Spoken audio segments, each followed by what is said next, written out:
Hello and welcome to your go-to Detroit Pistons podcast, The Pistons Pulse, co-hosted by me, Bryce Simon of Motor City Hoops and Detroit Bad Boys, a former D1 Hooper, current high school coach, teacher, husband, and father of 3 amazing kids. And I'm Omari Sanko for the second, Pistons beat writer for the Detroit Free Press, not a former D1 Hooper, not a current high school coach, not a teacher, not a husband, not a father of 3 amazing kids. But you are in my former playing grounds of Washington, D.C., Omari. I am in Washington, D.C., home of the great American University, where Bryce Simon's jersey is hanging in the rafters. That is not true. That is not true. My jersey is not hanging in rafters of any gym in the entire country. The jersey retirement's happening next year. No. It's not? Why not? No, nothing will be happening. One day. Omari, word out of Twitter is you already got your first angry email of the season. Detroit Pistons basketball is officially back. Yeah, it didn't take long.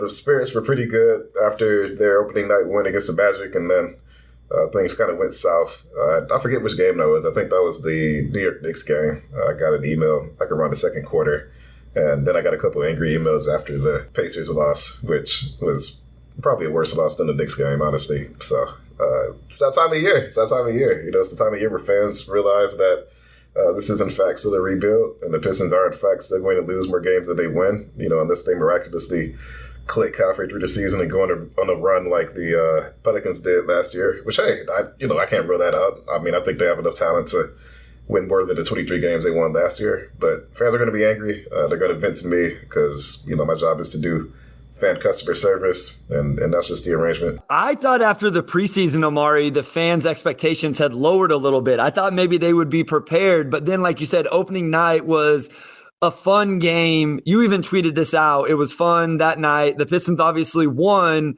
but it may have raised the expectations back to a point that wasn't healthy for what was actually going to come. I don't even know if expectations raised. I think that even if fans expect to lose, the actual process of watching the losing is still frustrating. Like, I think the Lions are going through this. The Lions fans are going through the same thing where, like, come on, like, we knew they were going to be bad this year. Like, they added nothing important on defense. Like, there was just no chance they're going to be good. They did a full roster teardown like a year and a half ago. They're not going to be good. Like, they weren't going to win more than 5-6 games at the absolute most. So why is everybody upset? Like, it's the same with the Pistons. I think people like the idea of rebuilds, but then, the reality sets in that everybody's 22 years old and they're going to do a lot of stuff that's not good for winning. So I do think they'll get better as they go on. But right now, they're just going to complain to me, and I'm going to read it and tweet snarky things every now and then. Let's talk about some of those young players, Omari, and we're going to start with the face of the franchise, Cade Cunningham. Right now, he's averaging 18, 7, and 4, but it is on less than 40% from the field. He is 35% from 3, 80% from the free throw line, only 10 free throw attempts total, not per game, total so far for Cade Cunningham. Where do you want to start with Cade Cunningham? It has been a little bit inefficient. What have your thoughts been on his game? Let's just stay to the offensive end right now. I think the what we've seen with Cade just through his first year and 3 games is it seems like he just takes a while to get going. I mean, I don't think people need reminders that he started last season shooting 1 for 21 from 3. I believe it was after he came back from the ankle, and then he had the hip pointer and he came back from that, and it took him a while to get going. And I think it might have taken him a few games after he had COVID as well. So we've kind of just seen that this is the case for him.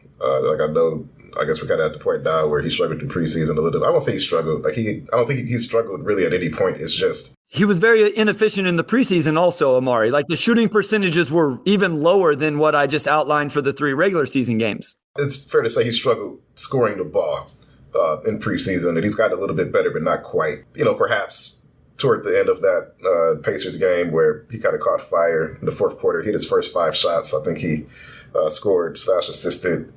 It was like 17 points. I think he had 12 in the fourth, and then he assisted a couple buckets inside and then a 3. So I think that's 19, actually, which that looked a little bit more like Vince's Cade. It was too little, too late, but maybe that's a sign that he'll perk up a little bit and he'll do a little bit better Tuesday against the Wizards. But I think it just takes some time to get going. Like, if by next episode he's still struggling, he didn't really shoot that much better against the Hawks in that back-to-back coming up, maybe at that point it's a bigger discussion. But I think Cade's just the type of player where you have to give it 5-6 games before you can really start to wonder, just because we kind of saw this happen last season as well. Well, I feel like what I've seen from fans the most, Omari, is they're frustrated with his in-game play style.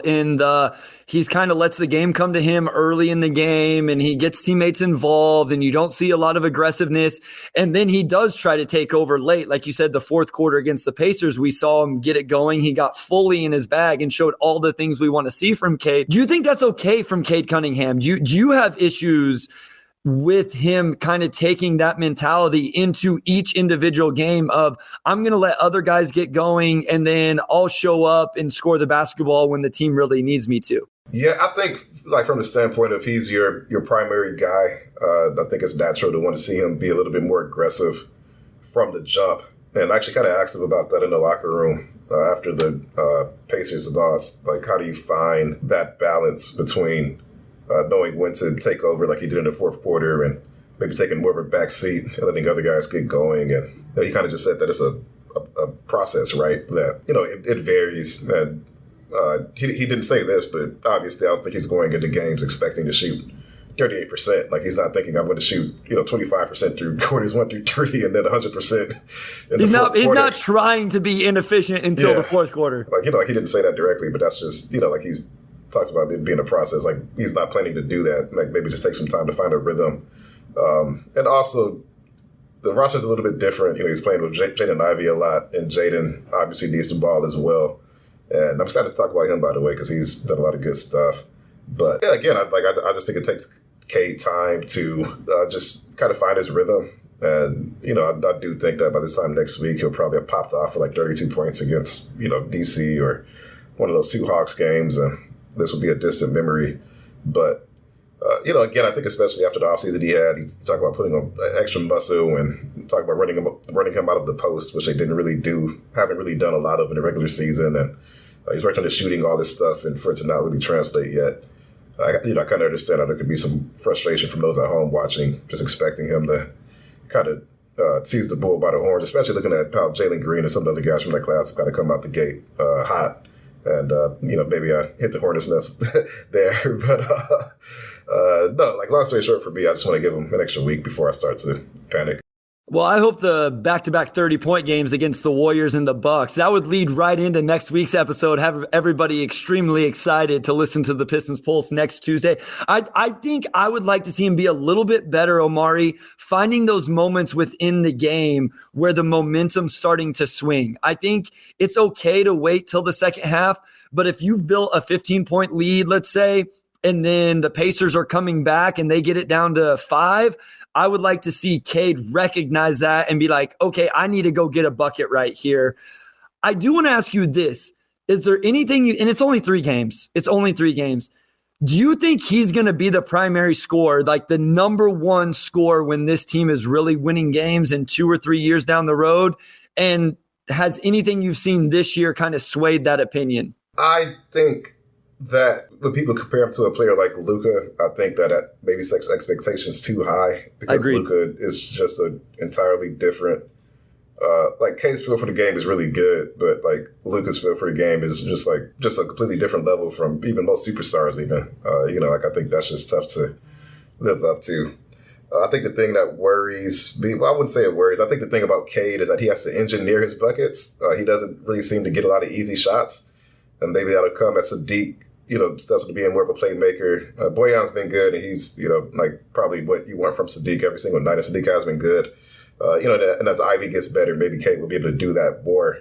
But it just seems like Cade, even on his good nights, he always has to work a little bit for his shots. And that's the thing that kind of makes me wonder if he does have that type of ceiling, because he's not the quickest guy. He's not the highest leaper. So some things just won't come as naturally for him. Now, when he's cooking, you don't even think about that, right? Like, he's just, he's putting up points. It looks easy.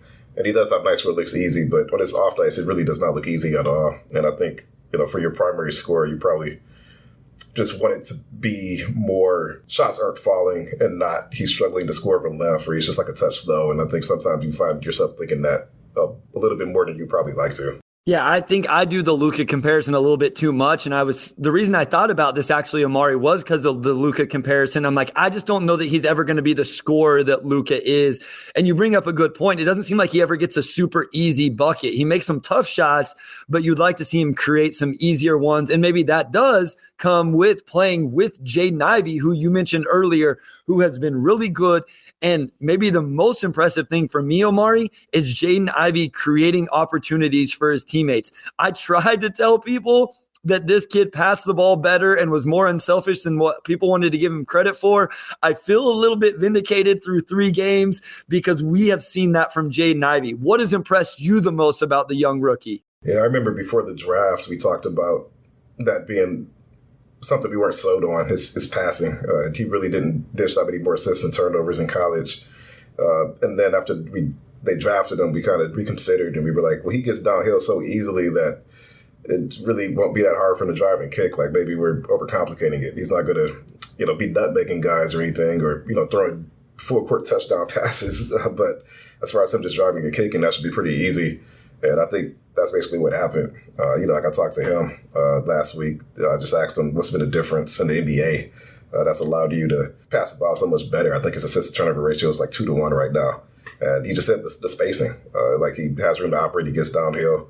You drive 5 defenders, and then you have a shooter open. And he's been really good at finding those shooters. Some of the passes he's thrown, he's hitting shooters right where you want to hit shooters at. The passes have been really on the money. Like, he's just been good. Like every time he goes downhill, he draws 4 or 5 sets of eyes, and that over time, I think, will continue to pay more and more dividends for the Pistons as shooters are like, okay, like, I know when Ivey drives, I got to be ready to shoot. And Cade will be able to play off of that, so he will be able to play off of that. So, I'm starting to buy into him being more of like a lead point guard now. I think like what he's doing now is entirely sustainable, and we've seen it. We even saw it in summer league. Like, I think we have enough of a sample size now to where we could say, I think this is who he is, and he's definitely going to be a productive passer throughout his NBA career, with a lot of room to grow, obviously, too. Like, he's doing it transition and half court right now, and there's a lot he can add to his bag that he doesn't have right now. Well, and what I'm impressed with Omari is he's doing it in the half court. I think we all knew that Jaden Ivey was super fast, could get end to end as fast as maybe just about anybody in the league, but he's doing it in the half court in isolations. He's playing off the ball. I've been really impressed with his off ball cutting, his off ball movement. He's doing it on the ball with ball screens. He's averaging 18, 5, and 6. And I know what we're going to get. Well, you guys said he was only going to average 12 points a game. We will happily be wrong. We will happily be wrong. Omari's smiling right now, as am I. We'll be wrong. And if he sustains this, then we're definitely going to be wrong. And my guess is it comes down a little bit, but those are really good numbers. But even more, Omari, his shooting splits. He's shooting 50% from the field. He's being very smart with the 3-point shots he does take, which has led to shooting 46% from 3. It's just been really impressive for a guy who everybody talked about didn't play with any nuance. And I'm like, yeah, he's fast. Yeah, he has a first step, but he's showing some nuance early in his career as well. Yeah, he is. And I think what really impresses me about the efficiency is that he's been good, but he hasn't been great, right? Like, he's been good, but there's still a lot of stuff where it's like, okay, he kind of drove without a plan there, or the 3-point shooting could obviously be a little bit better. He doesn't have super high volume of the threes right now, which I think you and I both expected. He can improve his touch. Like, I know you talked about how he can get the floater game down and just like that in between, because right now defenders can give him space and just kind of entice him to drive, which frankly doesn't matter. Like, there's really no way you can play him that's going to prevent him from not getting into the lane. But yeah, he's been a lot better than I think you and I both expected this early. Still a lot of season to play. If he averages 18 a game on the splits he's averaging now, he's going to be rookie of the year. He's going to be rookie of the year. Well, I would say that, but Ben Math and Paolo have also been great. So, I think that's sort of TBD. I just want to say, Omari, Paolo was my number 1 guy in the draft, and Ben Math, not on purpose, but became my guy on Pistons Twitter. I still said I'd take Ivey over him, but those guys have looked really good. Maybe I'm pretty decent at draft scouting. I don't know. Yeah, maybe you know a thing or two. Go ahead and take your victory lap, because those guys have been killing it. And I'll say this about Paolo. Like, I kind of was talking myself down on it, and then I kind of thought about it again, and I'm like, well, I'm doing the thing that a lot of draft people do, where you nitpick a player's flaws so much that you forget that their floor is still pretty high, right? Like, it's like, okay, like we talk about the shooting and all this stuff, but it's like, okay, he's 6'10", fantastic touch around the rim, fantastic footwork. He's already got a pretty good mid-range shot, and he sees the floor extremely well. So he can pass. Yeah, so it's like, okay, so what's the problem here? You know, like he's going to be like no team is going to be able to contain him because he could kill you in so many different ways. So I ended up coming back around on Paolo because I was like, okay, I'm just, maybe. So I went to Michigan State. There was like some anti-Duke stuff there too. But overall, yeah, no, he's great. I think Orlando's going to be a really fun team. But yeah, long story short, Ivey's been good. I think the NBA game is as simple for him as it could reasonably be, given just his burst and his athleticism. That makes a lot of stuff easy for him. And, I'm still curious to see how him and Cade look long term, because I do think Ivey needs to really be able to shoot it. And Cade needs to really be able to shoot it because he hasn't shot it that well. One of those guys has to be able to shoot for this to work. But overall, I think you should come away extremely encouraged by Ivey's first week because he's been really good. He's been great. Nobody hates Duke more than me, Omari. So the fact that I had Paolo number one, that tells you how much I believed in that young man. I do want to say with Jaden Ivey, one thing I want to keep a focus on offensively, and we'll talk more about his defense when we get to the team defense a little bit later. I think it is that in-between game, the floater, a mid-range pull-up, something. And he does have good body control, Omari, around the rim, but he doesn't always finish. Like there's some sort of touch aspect with his finishing around the rim that definitely needs to improve. I know we're getting nitpicky right now. Like we just talked about this with, prospects, with Paolo there, but there is some room for growth in those areas, even though the shooting splits are good right now. There is. And that's what I mean. Like I kind of contradicted myself by saying he's been very good and great. Like he's been good. He hasn't been great because you see those areas where he's leaving some things on the table. Yeah. Which is why you kind of look at the efficiency and it's like, just by watching him play, I would think he was more like 43%, maybe like 32% from three. And it's like 50, like 37 or 38, 2-to-1 assist to turnover ratio. And it's like, yeah, this is really good for a guy who has been above average for a rookie, but not just like absolutely crushing it, because you see areas for improvement, even on defense, right? But yeah, he's given up some layups. Like he had some layups he should have finished that he just didn't do. And, it's almost like he is so fast that he does not quite. It's like his body's faster than he's able to like kind of keep up with it sometimes, right? Like that's sort of the impression I get. And every now and then you see he kind of just helps his speed will bail him out. And it's like, but you still got to have a game plan down there. You can't just burst it up. It works out. I think he went for a dunk against the Pacers and he kind of came up short on. It's been 3 games. We're nitpicking. The numbers have been good. He's been good overall. Yeah, like I think he's definitely going to exceed the 12 points per game that we predicted. It's funny you said that about the shooting percentages because I felt the same way when I looked him up. I was like, whoa, hold on. Jaden Ivey shooting 50% from the field? Yeah. Jaden Ivey shooting 46% from three? Like, I would not have guessed that. I would have been way wrong if Wes would have came in with one of his, games at the end of the episode and been quizzing us on shooting percentages. I would have been way wrong. But, Omari, let's talk about the other rookie. Jalen Duren came in opening night and just exploded onto the scene. He did all the things we've talked about. I know you got to talk to Dwayne Casey on Monday about Jalen Duren. Can you give the listeners some insight into what you talked to Dwayne Casey about and some of the answers he gave you? Yeah, and also a quick Duren story on freak.com today, so check that out, quick plug. I just asked him, you probably don't expect to have to rely on an 18-year-old to the extent that you've had to rely on coming into the season. Just how has he measured up? And Dwayne said he expected him to be really good. He sees him behind the scenes. He sees how he rebounds, how he's able to block shots. Defensive timing is obviously pretty good. And I don't think he's been maybe as surprised as maybe some people watching have been. I say that, but I also know that there was people predicting that, he would be a starter by week 2. So, there's like a million Pistons fans, so you have a million opinions. But they're happy with what they've seen. And I think that throughout the season, they're still going to try to not overload him too much. Like you'll notice he hasn't really gotten too high above 20 minutes per game in those opening games, even though him and Isaiah Stewart are the only healthy centers on the roster. So they've been, trying to find the right balance as far as that. We saw him and Duren play. We saw Isaiah Stewart and Duren play together some in preseason, not as much during the regular season so far, just because rotation-wise, you leave both of them at the 5 instead of the 4. So I think there's still some stuff we'll see down the road. But Duren's been good, man. He's averaging in like 20 minutes a game, like 9 points, 8 rebounds. I think he's around a block and a half. Still obviously very raw, but he's kind of like Ivey in the sense that he's such a great athlete that some stuff just comes easy, whether it's catching lobs, being able to contest shots. But then like the mental approach, he's using his verticality against Indiana, he wasn't just like running like a bull to contest threes. Like he was very intentionally trying to like the Rob Williams, just kind of leap and put your hands up as high as possible. Yeah, like to say the two-handed contest at the three-point line is something new for me anyway. Yeah. I haven't seen any Pistons players do that in my time here, so that was kind of new. But I like it. He already has his signature contest at the three-point line.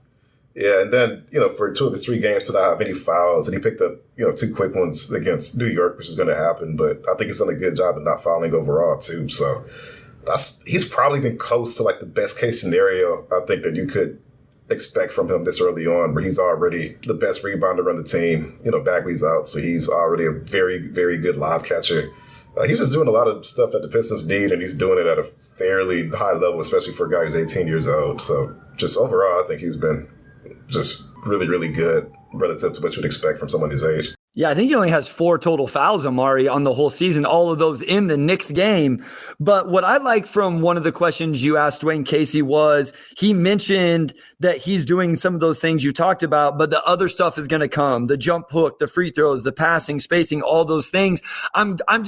It made me feel good to hear someone within the organization talk about the value of those things, and it made me feel good that they're going to prioritize the development of those skills, because I'm the one, and I took a little bit of heat on opening night, Omari, because I've said, maybe some G League time for Jalen Duren.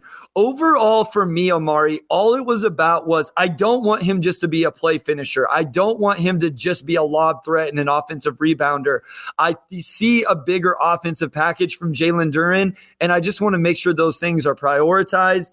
And it sounds like from when you talked to Wayne Casey today, the organization definitely is going to prioritize those things long term. They are. I think their expectations for Duren are extremely high. I mean, he was top 5 on their draft board. So, obviously they thought extremely highly of him, given that you look at that draft. And, I think Duren across the league, if you, just talk to scouts or draft analysts or whoever, it was probably more in that maybe 9 through 15 range. And the Pistons were a lot higher on them. And we know Trey Weaver likes athletic bigs, so that's probably not that surprising.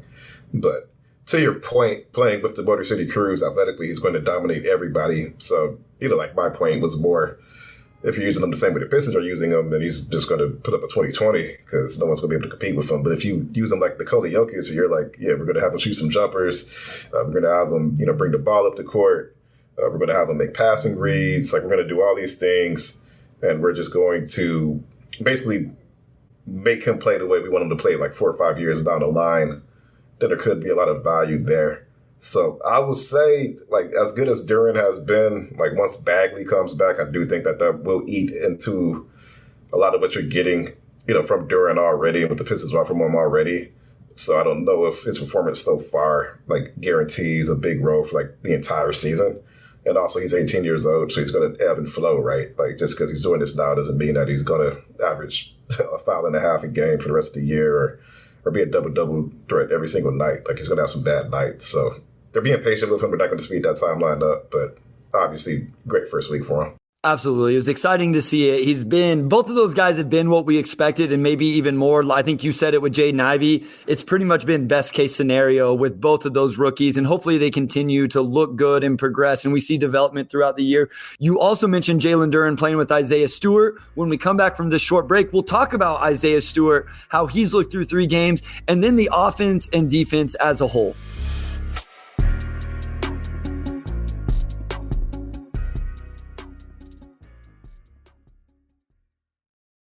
All right, hey, Carlos, just a quick idea. How about if I say, hey, this is Sean Windsor, and you say, hey, this is Carlos Morales, and I'll go, and then we'll go back. You want to try that?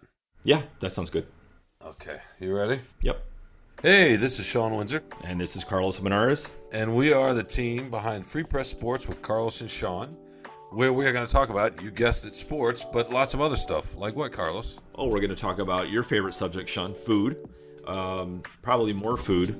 Arts, culture, sports, TV, movies, you name it. If it's happened in Detroit, we're going to talk about it. And sometimes we're going to have guests in who obviously know a lot more than we do about just about everything. But we're going to have some free press journalists to talk about big stories, folks from the sports world. We're going to be out every Thursday. You can find this podcast wherever you find your podcasts, Apple, Spotify, Google Podcasts. We hope you'll join us. All right, we're back. We're going to dive right into Isaiah Stewart, who on paper, he's averaging a double-double, 11 points, 10 rebounds. He hit that clutch three against Orlando, basically to win the game on Wednesday, which was a big moment for him. And the 3-point Stu Hive, which I know like the beat writers have been, part of just because we've watched the behind the scenes work on it, and we know that the organization has had this plan for him for a while, even if you haven't always seen it in the regular season games last year or so. So you're starting to see a lot of behind the scenes stuff coming to fruition. The efficiency has not been great, and long term is not an issue, but he is very much caught in between development phases right now, where we're seeing the issues he has around the rim, and the 3-point efficiency is not quite there. So it's like, it's just like the growing pains, basically. Like, it's nothing to really worry about, but he's just very much, his strength, which long term will be 3-point shooting, is not quite yet a strength.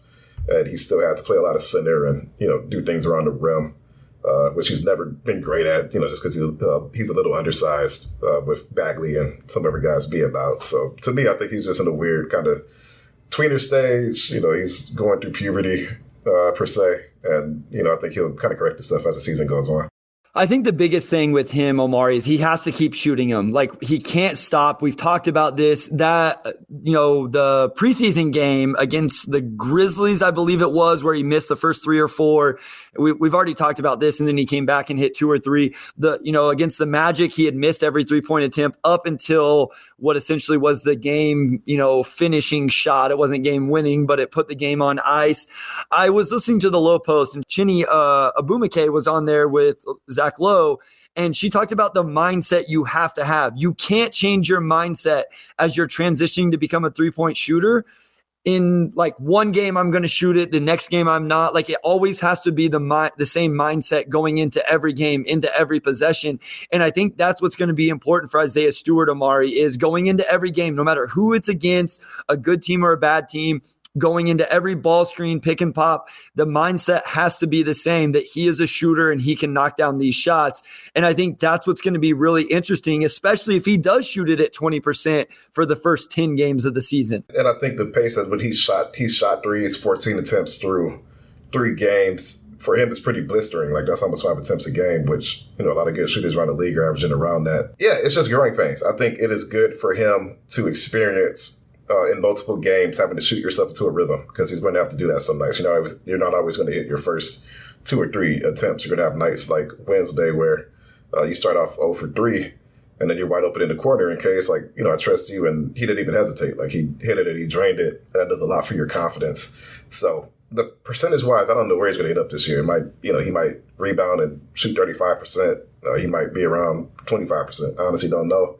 But I believe in the shot. I think a lot of his 3-pointers have looked good, even if they haven't fallen. So with a couple lucky bounces, low volume, you make like 2 more. You go from 21% to now you're in the 30s, and it looks a lot better, right? So, yeah, I'm encouraged by what I've seen this past week. I like the volume. I like how his jump shot looks. I like that he's hit a really clutch one to win a game, and the confidence boost that comes with that.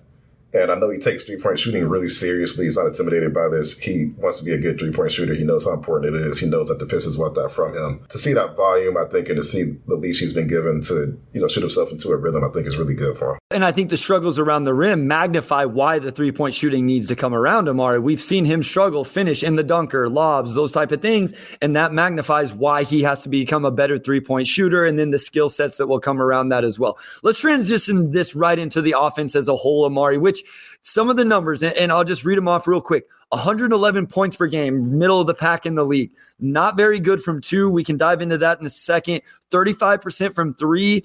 Some of these numbers are probably skewed by the time all the games have been played, but at one point in the last day or so, that was 4th in the NBA, Omari, in total made threes. A far cry from how this team started out shooting the ball last season. They're top 5 in fouls drawn, which I think is really impressive, and they're only averaging 13 turnovers a game. They're 3rd in assists per field goal made. Their percentage of field goal made that have been assisted, 72%, is only behind like the Warriors and gosh, I don't remember who the other team was, but that's really good for a young team. Some of these offensive numbers are really, really encouraging to me. Yeah, you look at the numbers and it's kind of like Jaden and Ivey, where if you had to guess, you would think it probably would not be that great. And then you look at it and it's like, yeah, this is this is fine. Like, you would probably think they were 2-1 instead of 1-2. And honestly, I think they've had more issues on defense than offense. Yeah, and we'll get to that in a second. Yeah, for sure. But like, we have to shout out Bojan Bogdanovic, who has been really, really, really good to start the season. Like, he's been, I think, their best all-around offensive player. He's shooting 50% for 3, 11 for 22.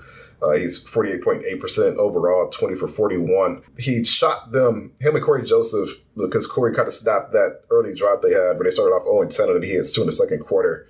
And then Bogey comes in, and I think he was like 5 for 7 for 3 that game or something like that. But he's just like, he had one where he like put up into the defender's face and hit it.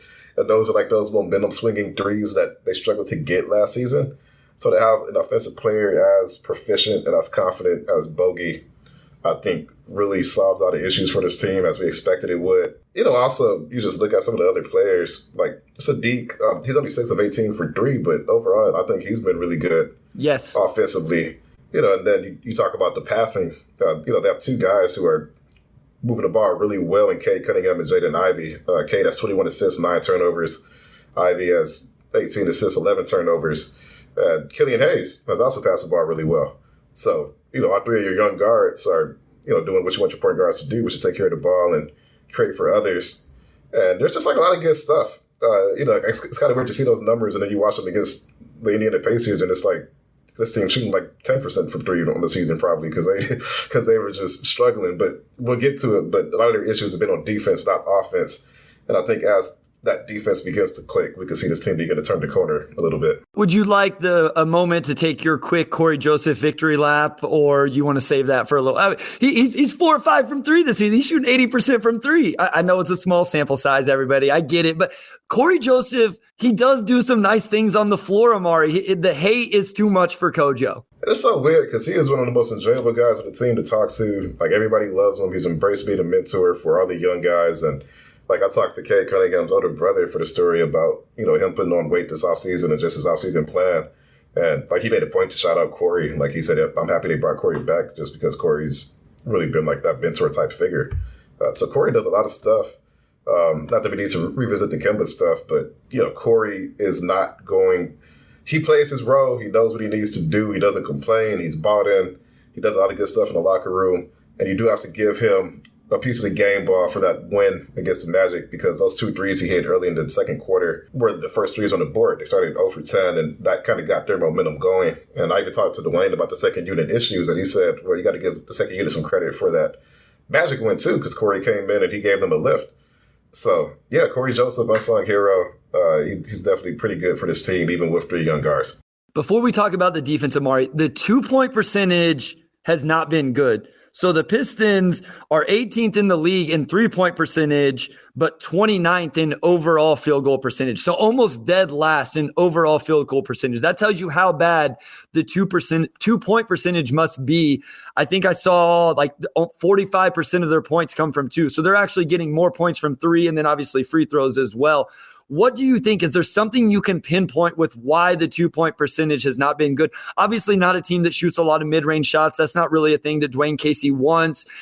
The Pacers had their own little block party the other night. What do you think it is right now in the lane for the Pistons? Honestly, I think that number is a little fluky, and okay. I don't think that's going to be an issue. I don't think that's going to be a persistent issue all season.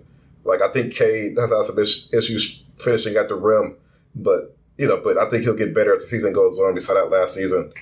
Killian's taking a lot more shots at the rim than he usually takes, and he just hasn't shot the ball very well.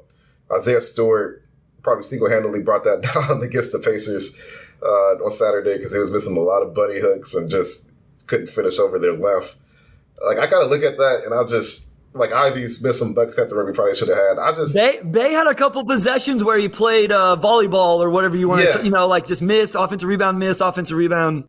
Yeah, I'm not saying they're going to be like top 10 like in field goal percentage in the paint this season, but I just don't think they're going to be as bad as they've been either. I just think that's a little fluky right now. The offense, I don't think there's a lot to complain about. We can nitpick. I do think it's stagnant in the half court at times. We'll talk about the second unit in general here in just a little bit because I think the fan base is being a little bit too hard on them when you consider injuries. But let's talk about the defense because for me, Omari, it hasn't been good. And I have my reason why I think it hasn't been good, and I'm okay with it because I would be a hypocrite if I wasn't understanding of it. I want to hear you first. So, like, what do you think it has been defensively, or maybe what has the coaching staff, maybe mentioned as you guys have had a chance to talk to him? Well, Dwayne's talked about transition defense, and that was going to be mine. I think they've been really bad in transition defense, like just giving those opportunities up. Like, I think New York, like, I have to go back and check, but like, they didn't turn the ball over that much against New York, but like the points New York scored off of those turnovers was like, wow, like they really maximized almost every single possession. Like, I think that's been a problem.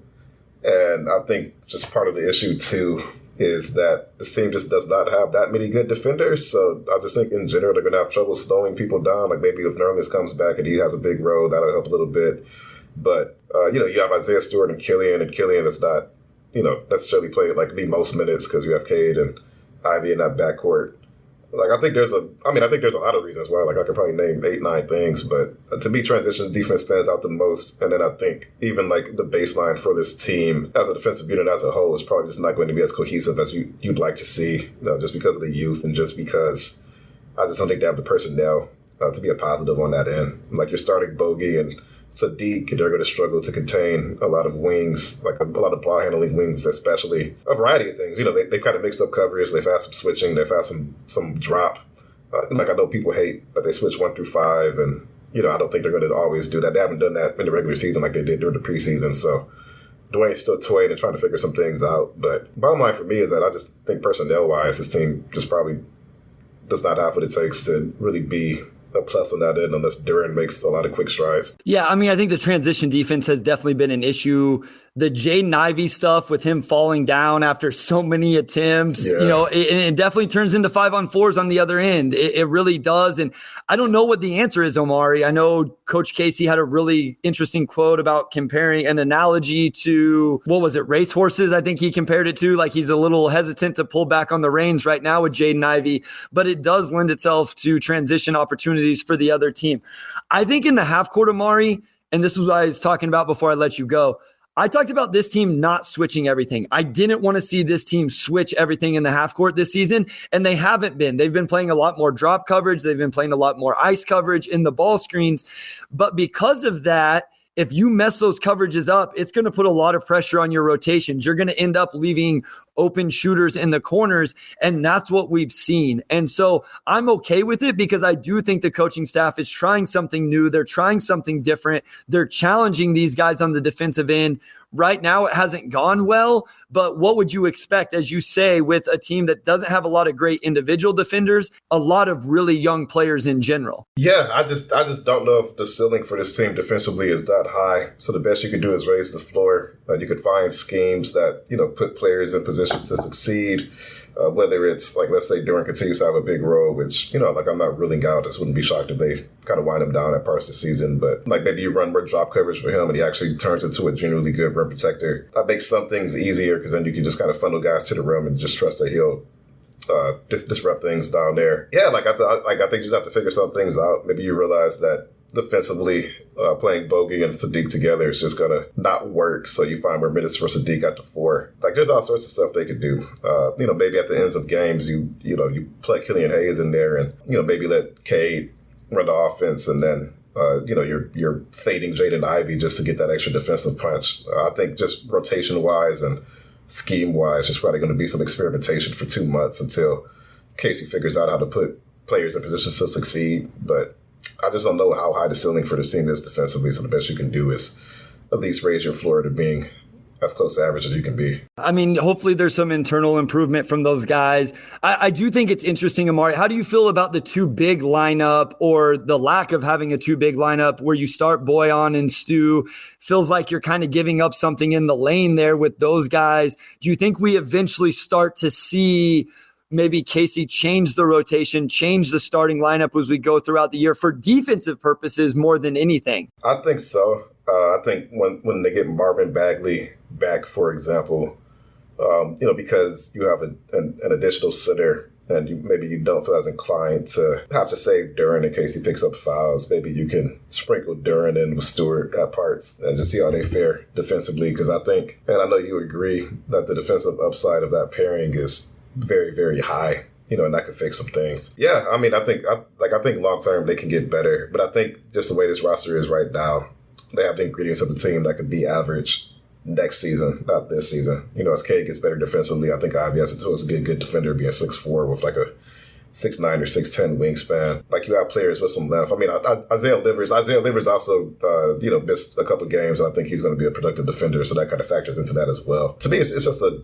time thing. Like, you may try a lot of stuff this season that doesn't work, but as you get into next season, players know their strengths and know their weaknesses. The coaching staff knows how to play players to their strengths and weaknesses, and then you can make a leap forward then. I agree. And I want the coaching staff to play the long game. It may be frustrating. It may be hard throughout the entire season. Maybe this young core doesn't figure it out at all on how to switch. Sometimes you're switching this screen, but with this guy, you're going to drop coverage. With this guy, you're going to do something different. I think it's good. I think it makes them uncomfortable, and that's how they grow. But there are going to be a lot of growing pains with that. But there are some high upside defenders, as you mentioned, Jaden, Ivey, Jalen, Duren. We've seen him be disruptive at times, but we've also seen him make mistakes at times. So I think big picture, it can be a good defensive team, but it's going to take more time, maybe even the offense, which I don't know that the fan base really wants to see. But when we come back from this short break, we're going to talk some more about the rotations, the starting lineup, the second unit, the 3-guard lineup that everybody has wanted to talk about. And then also we'll take a quick look ahead to the games coming for the Pistons this next week. I'm Alyssa Robinson for the Detroit Free Press. When you wake up every morning, what's the first thing you do? Check your email? Me too. And when you sign up for our daily briefing newsletter, you'll get all the latest news sent directly to your inbox so you can wake up and be ready for the day. We also have newsletters about COVID-19 in Michigan, the latest entertainment headlines, as well as Woodward 248, a newsletter specifically for people living and working in Southeast Oakland County. And don't forget about automotive headlines and all the latest news from our Michigan sports teams. We have a newsletter for every personality and preference. Just head to freep.com/newsletters to sign up for any one of these great options and more. All right, we're back. We're going to dive into some of the rotations because I think that's also been one of the biggest storylines early and something Dwayne's talked about as far as just finding balance between the first and second unit. And there's been some injury issues in there that I think have kind of skewed things. But we've seen the same starting lineup through the 5 games. Cade, Jaden, Sadiq, Bogey, Isaiah Stewart, which is probably the starting lineup we both expected going into the year. The problem has been the second unit where, basically you just lack shooting, right? Like, so for the first 2 games, it was Kojo Hayes, Hami, Knox, and Duren. And you have one guy in that group that's like a productive shooter. And I think we definitely saw against the New York Knicks, like you sub all 5 of those guys in and then the offense just gone to a complete halt, which on paper probably isn't that shocking. But I'd be curious to see how the rotations shift. Certain players get healthier, like Alec Burks. I think Livers coming back helps a lot. And I think there's a balance that can be found to kind of keep the momentum going all throughout the year. I think they will eventually have the depth to kind of fix some of those issues. What did you think about the Kevin Knox experience, Omari? I didn't think a lot of it, honestly. I mean, I think on paper he has the tools to be a productive basketball player, but you have to hit shots. Like, that's just the bottom line. If you can't hit shots, then it's going to be tough to find minutes. He's so frustrating because, to me, the jumper looks good. It looks pure. Every time he shoots it, I think it's going to go in, and then it never does. And he does a few things here and there that are impressive. And it's like he never actually, really got anything done. And so I found myself in a weird way wanting to continue to see more minutes from Kevin Knox. And obviously Isaiah Livers is our guy here on the Pistons Pulse. So when he came back, it didn't hurt my feelings at all that he took his minutes back. It was interesting to see him get minutes. I'm interested to see moving forward. I assume at some point there will be opportunities again for Kevin Knox. But I do think it's been a little unfair for this second unit. And I feel like Dwayne Casey's got a lot of critiques for how the second unit has fared when you're missing maybe the 3 best players in the second unit, Marvin Bagley, Alec Burks, and then Isaiah Livers was missing there for a couple games.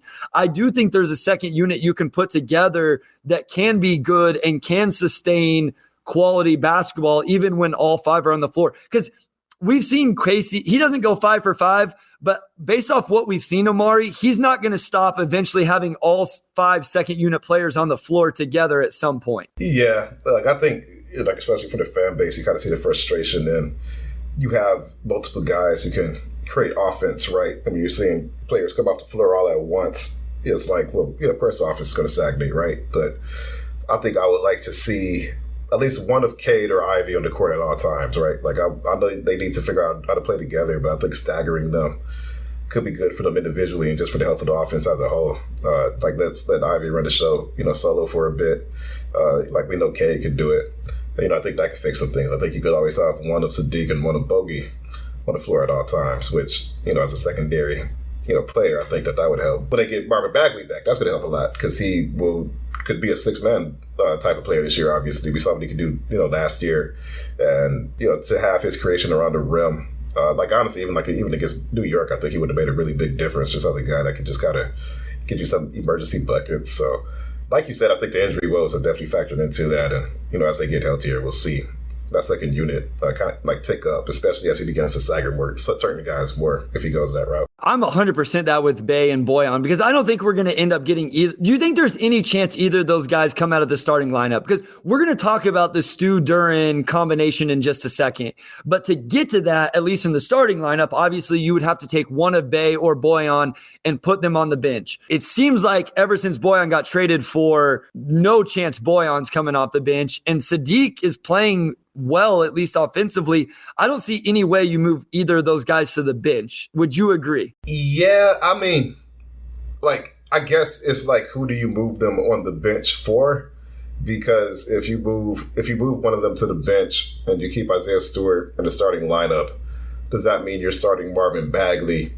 And then it's is this a net positive, right? So I would think that they probably stay in the starting lineup. Okay, so my thing would be you start Stu and Duren together. One, because that could be the front court of the future. Two, those guys theoretically can play off of each other, right? Because Stu can space the floor, Duren can do all the big jumpy jump stuff in the lane, and you can match up defensively with those guys. I actually am very excited about the defensive possibilities of those two guys. And then in the second unit, you can play Bagley at the 5, Omari, and let Boyan be the 4 in the second unit, and you don't have any spacing issues there as well. Or maybe it's Sadiq Bey at the 4. I know you can do this by staggering minutes, but I just wondered if you thought there was any chance they just make the move in general for a different starting lineup. I think there's a chance. I would say I would be surprised if we see Duren start before March, but I also wouldn't necessarily rule it out. Again, he's coming, he's played really well. He's somebody the front office Troy Weaver was really high on, so it wouldn't shock me if there's some support for that. I just am curious to see, one, if Duren continues to play well enough to justify starting, because if he falls off, I don't think Dwayne is going to put him out there just to struggle. I think they would definitely bring him along slowly. And, two, there's probably ways you could balance the lineup without starting Duren. They'll play around with some things. It would surprise me personally to see Duren start by Christmas, but again, depending on how injuries go or if he keeps dominating the way he's played, I wouldn't rule it out either. So that's more of a TBD for me, I think. Do you think part of the reason they don't stagger Cade and Ivey is because they still want to give Killian a chance to have the on-ball reps? Because if you staggered Cade and Ivey and ran one of those guys with the second unit, now you're almost exclusively playing Killian off the ball. I think that could be part of it. I also think Dwayne just likes to give lineups time to gel. And I think those are your 2 highest draft picks of this new era. So long term, you kind of need to see them gel together. So you might as well give those opportunities to do it now. So as the season goes on, maybe they get staggered more. But at least early on, I think they probably share a lot of minutes together just because they will have to figure out how to maximize each other. And you might as well get started on that now. So I can see that later, but I think right now it would shock me to see them be more reluctant to have them play without each other. No, that makes sense because those guys, right, they have to be able to make it work. That's imperative. We've seen how good Cade can be. We've seen at least the foundation of how good Ivey can be. So those guys have to be able to make it work. Let's talk about Killian Hayes. We mentioned a little bit earlier in the episode, Omari, but what have you thought through 3 games? I feel like the defense has been good. We've come to know this about Killian Hayes, that he can be a good defender. He can be a disruptive defender. Offensively, he's passed the ball well. He has some assists. The shooting hasn't been good. He's shooting a very, very, very low percentage right now. Do you like the shots he's taken? Do you like his mentality? I know I was kind of high on his mentality after the preseason, but I don't know that I feel the same way right now through 3 games. Yeah, I think I liked him in preseason a little bit more. I thought the shots he took when he got to the paint were a little bit better. I like that little lefty kind of hook push shot thing he was doing. Yeah. That looked like something that could be a go-to for him, and we haven't really seen that, I feel, through the first 3 regular season games. So really, he's just been killing. The passing's good, the defense is good. Offensively, just a little bit of a mess. He hasn't been. I think he's been more consistent with his shooting mechanics, but they haven't fallen. He's kind of had the same strengths and the same weaknesses as before. And I think ideally this season, you even want to see him become more efficient in the paint or more efficient shooting. And neither of those things have happened. So for him, it's the same bottom line. He could pass and defend, and those are useful skills, but if you can't score the ball, it's just not going to work out. And he's also played with a second unit that also probably hasn't been tailored to give him the space he needs to kind of wiggle in and find enough space to finish shots. But at the same time, he's got to be able to do something. He's got to be able to do something. That's what we've seen from him so far. I just think he's got to do a little bit more. Yeah, I agree. And, we can't just keep waiting for Marvin Bagley III to come back and that to be the secret ingredient for him, because it's going to be a little while for Marvin Bagley III. I do know that second unit could look really positive for Killian if you have Alec Burks in there, Livers shooting the ball, and then a lob threat and Marvin Bagley. But I mean, like you say, I still think if you're a good quality second unit point guard, you still can figure it out and look better than what he's looked like through 3 games. Before we talk about some of the combinations, what have your thoughts been on Hamidou Diallo? He's got an opportunity here with some of these injuries. I personally don't feel like he's taken advantage of those. Maybe you feel a little bit differently. Yeah, I mean, he missed his first 5 free throws against New York. He hasn't been good, but I think he missed all the preseason. He missed some of camp. That's true. Yeah, quad injury, and it just wouldn't shock me if he's just working off some rust, just given that he did miss not much time. So yeah, I mean, he kind of got thrusted into the rotation just because of some injury issues. I think if Alec Burks is healthy, we probably see Burks in the rotation instead of Hobby. But 3 games, he missed camp, he missed preseason. He probably just will take him some time to work off some rest. So. We know who Hobby is. We know what he does. Bad first week, but it doesn't really make me worry about him. I just think maybe after another week, he'll begin to kind of find his touch around the rim and get more to the player he was previously, where, he could cut, push the ball, just give you some energy. So we saw the 3-guard lineup. Finally, Omari, everybody's talked about it. Would they play Killian Hayes, Jaden Ivey, Cade Cunningham together? We saw it just a little bit. Is there anything about that lineup that intrigues you, maybe something that worries you with that 3-guard lineup? I know we talked about Killian not playing particularly well so far. I think there is some upside to it that's really intriguing. But, we said it earlier, between Cade and Ivey, one of those guys has to shoot the ball well. But, if you're going to play all 3 of those guys together, probably 2 of those 3 guys have to shoot the ball well. And right now, I mean, I know Ivey has in low volume, but I think there would be some spacing questions with that 3-guard lineup as it stands right now. Yeah, I think so too. That's the main thing for me is just the spacing. Cade 7 of 20 from 3, so 35%. That's fine. Jaden Ivey 5-11, lower volume, but 46%. That's fine. Killian's 1 for 9, and I think that's what really hurts it because he's not a high volume shooter or an accurate shooter. And Jaden this season may be able to knock him down when he takes them, but he's probably not going to take a lot of them. So to be a 3-guard lineup just does not work unless 2 of those guys can really knock down shots. And I think Cade will be fine. It really comes down to Killian and Ivey. And if it's Ivey, but he's averaging 2 3-pointers a game, does that move the needle enough? And on top of that, you're running a 3-guard lineup. So now you have maybe Isaiah Stewart and Bogey, or Isaiah Stewart and Sadiq or Livers, and you're getting some shooting in your front court. But if it's Marvin or at the 5, now you're not getting that shooting. So it puts a lot of pressure on the guards to knock down shots. So there's a lot to like on paper. Ivey draws a lot of eyes and can create open looks. Obviously, Cade's Cade, Killian's the best defender of the 3 and the first or second best passer, so there's a lot to like, but the shooting just makes it hard to work because for all those strengths, you're still going to be able to hit shots, and you're just not going to do that with cramped spacing. Yeah, I agree 100%. If those guys knock down shots consistently, if Ivey's doing it at higher volume, if Cade, upticks to 37, 38%, Killing, makes some, then I think it can start to work and be a little bit more intriguing. I do want to Stu and Duren, Omari, what do you think about those two guys? We saw it for just a little bit. I believe it was in the Pacers game. They really ran a really intriguing horn set where, you get Duren rolling to the rim, being a lob threat. You see Stu pick and pop. So I do think those guys can run together offensively. You could make it work if Stu's knocking down shots. And then I think the upside defensively between Stu and Duren is just incredible. I think Duren just does a lot of the big man stuff that you're not getting from Isaiah Stewart, whether it's being a lob catcher and finisher. His catch radius is insane. I think it was Corey Joseph who took a three, and the three kind of bounces out the front of the rim, and he just runs down the lane, two hands, grabs it, and just cocks it back and slams it.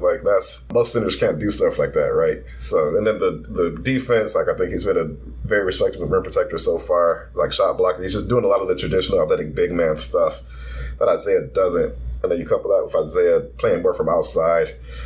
He had a drive to the rim even against the Pacers that I liked. So it kind of so if Isaiah can make any sort of leap as a passer, where even if it's just throwing a short lob, he just takes the ball down. I think that there's a lot of things they could do on offense that would just work and that they could click together pretty well.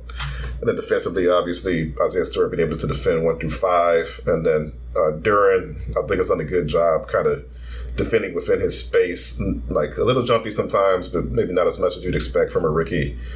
There's a lot to like. I think long term, they work perfectly fine as a 4 and 5. And I'm excited to see more of that this season. That was a nice drive from Isaiah Stewart. I know it's small sample sizes with stuff like that, but he got in there. I think he gave a little fake, pivoted, and then a little lefty hook finish or something like that. So, we're going to get a chance this next week, Omari, to break down 5 more games before the next episode. They have the Wizards on Tuesday. Again, that's why you're in Washington, D.C. tonight. The Hawks on Wednesday, so a back-to-back there. Then they come back with the Hawks, the Warriors on Sunday, and a back-to-back with the Bucks on Monday. We'll record next week after that Bucks game on Monday night. We got it right this past week, Omari. We said our Pistons were going to be 1-2 after 3 games. We both said that. They won one of the games we thought they would. We got 5 games: Wizards, Hawks, Warriors, Bucks. What is the 5-game record from the Pistons when we record next Monday night? I think they get one of those games. I think Warriors and Bucks. It's the Warriors and Bucks. I don't think I need to explain why I think they're going to lose both of those, even though they did beat the Bucks last year. So, I cannot take that away from them, but I don't see it right now. It wouldn't shock me if they got the Wizards. It wouldn't shock me if they got 2 of those games. It wouldn't shock me if they split against the Hawks. It wouldn't shock me if they got the Wizards. But I think the safe answer is 1. And I also see you want to say 2, so I'm just going to go with 1 to spice up the show a little bit. Well, I thought you were going to stay at 1, and then all of a sudden you started talking yourself into 2, and the same reason I was. So I'm going to go 2. I think they get a Tuesday night win over the Wizards, and then I think they get the second of the Hawks game. They're not going to win the back-to-back, but the next Friday against the Hawks, or this Friday against the Hawks, I think they get a second win, and they surprise some people, myself included, going 2-3 in this very tough 5-game stretch.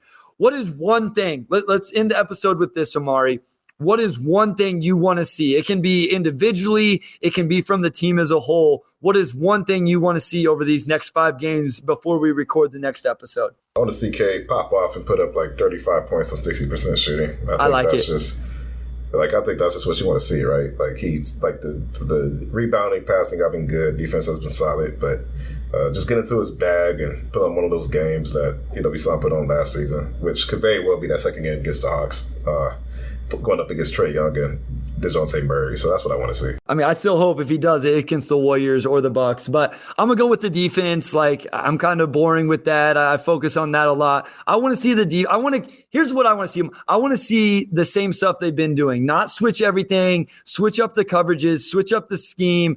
I would like to see obviously a little bit of improvement, the communication, those things, but I am intrigued to continue to watch it. We talked at length that it's not going to be perfect this year. It might be flat out bad, but I want to see them continue with that and maybe some slight improvement from the young players over this next game, over these next 5 games. Pistons basketball is back. NBA basketball is back. College basketball is coming soon. I know you're done with college football, so you're probably excited. I don't know. Is Michigan State basketball going to be any good, Omari? Yeah, this was like one of those Izzo teams where they start off kind of slow and then they start to like find their momentum in February, and then they end up in like the Sweet 16 or something. So that's how I feel. I think there's going to be like 3 months of like Izzo questioning his guys. There's going to be some existential like this Michigan State basketball. Okay, like we see this every like 5 years of Izzo, and then the team figures it out, and then they end up being good. So that's the vibe I get from this year. And then always after you have a season like that, they end up going to the Final Four, and the recruiting class they have coming after next year. Like I just see patterns of Michigan State basketball. So I think this is going to be like a 2015 season for them, but maybe not a surprise Final Four run. Here before we go, though, we did have a comment on the Detroit Bad Boys website. Thank you, Omari and Bryce. Always great stuff. Y'all's is the only podcast I ever listened to. And then they said opening night, let's go Pistons. Really cool to see that. And then we had a new rating and review. Again, guys, it's the best way to support the podcast and help us grow. But this was from CJ Pistons 4. Love all the content. Go Pistons, and also the Red Wings. I'm sorry to say I do not watch the Detroit Red Wings. I haven't watched a second of hockey this year. I don't know about you, Omari, but is there a free beat writer that we can shout out covering the Detroit Red Wings? Actually better for the first time at the LCA a couple weeks ago. It was like a weird day where like they had, I think the Red Wings had a practice that was like late before like a Pistons game. So Helen St. James, shout out to her. Longtime Red Wings writer. The rare Pistons Red Wings synergy, which I feel like we don't always see them mentioned in the same comment. So the only Pistons podcast that they listen to. So yeah, thank you for the support. That means a lot to us. Obviously a very kind thing to say. So appreciate that, CJ Pistons 4. And with that, I'll go ahead and close this out. So big thanks to Kerry Jr. II. Thanks to our executive producer, Anjanette Delgado, and our sports editor, Kirkland Crawford. Also, shout out to Wes. We'll talk to you all next week.